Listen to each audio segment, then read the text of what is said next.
বুধবার রাতে মেদিনীপুর মেডিকেল কলেজের মাতৃমা ভবনে সিজারের মাধ্যমে পুত্র সন্তানের জন্ম দেওয়ার পর শুক্রবার ভোরে প্রাণ হারান মামনি রুইদাস নামে এক প্রসূতি। চারজন প্রসূতি এখনও মৃত্যুর সঙ্গে পাঞ্জা লড়ছেন।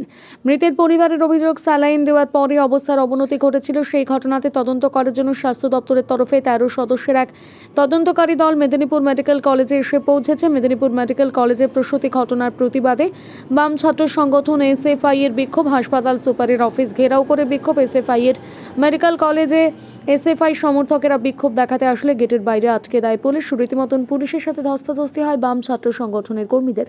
এসএফআই কর্মী সমর্থকদের অভিযোগ, মহিলা পুলিশের উপর আক্রমণ করে পুলিশ। ধিক্কার জানায় পুলিশ প্রশাসনকে। আমাদের বাড়ির মানুষের সাথে যদি এরকম হতো, ধরুন আমাদের ফ্যামিলির কার সাথে যদি এরকম হতো, তাহলে আমরা কি করতাম? তাই জন্য উনি আমাকে বলছে আপনাদের বাড়ি, আমাদের বাড়ি মেয়েরা এরকম লাফাতে আসে না। লাফানো মানে কি? আমরা কি বাজে মহিলা? ওই তো পুলিশ সুপার জানেন একজন, উনি উচ্চ পদস্থ হয়েছে এনাদের মধ্যে থেকে বেশি। ওনার এত বড় অধিকার কে দিয়েছে? মনে করে না মেয়েদের, এরা ভাবে রাস্তার কুকুরের মতো মানে, নাহলে প্রত্যেকবার মেয়েদের সাথে এরকম হয় কেন? ওই ভুল সেলাইন দিয়ে, এক্সপায়ার করা সেলাইন দিয়ে প্রসূতির মৃত্যু এবং 5 জন আরো অসুস্থ। তার বাইরেও এই আমাদের সাথে যারা এসছে, দেখুন একজন মহিলা তার ভুল অপারেশন করে এই যে এখানে হাত তার বাদ যাওয়ার অপেক্ষায় এই ডাক্তার এই জায়গায় অপারেশন করেছে। দেখুন যা ডাক্তার এই জায়গায় অপারেশন করেছে, তারা যখন পুলিশ প্রশাসনের কাছে সাহায্য চাইতে যায়, সেই ডাক্তার এদেরকে হুমকি দেয় ফোন করে যে কেন কেস করছেন, মানহানির মামলা করব, 2 কোটি 1 কোটি টাকার মানহানির মামলা করব।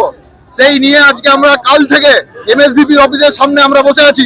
এমএসভিপি প্রিন্সিপাল কেউ আমাদেরকে এখনো সময় দেওয়ার প্রয়োজন মনে করেনি। তারা কিছু নবান্ন থেকে দালালদের পাঠিয়েছে, স্বাস্থ্য দপ্তর থেকে স্বাস্থ্যমন্ত্রী, তাদের সাথে তারা বৈঠক করছে আইওয়াস করার জন্য। এর বিরুদ্ধে আমাদের এখানে আজকে আমরা যতক্ষণ না এমএসভিপি প্রিন্সিপাল আমাদের সাথে,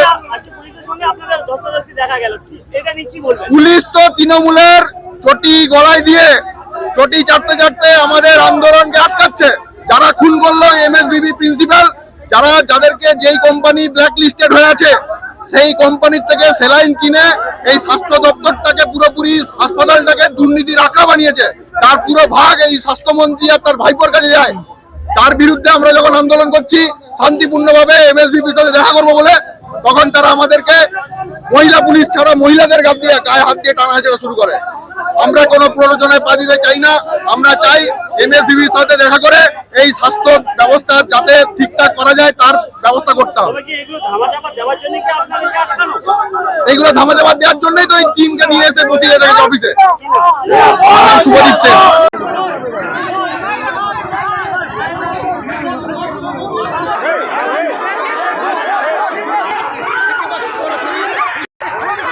সেই ছবি দেখতে পাচ্ছে 100 টানা হিসাব।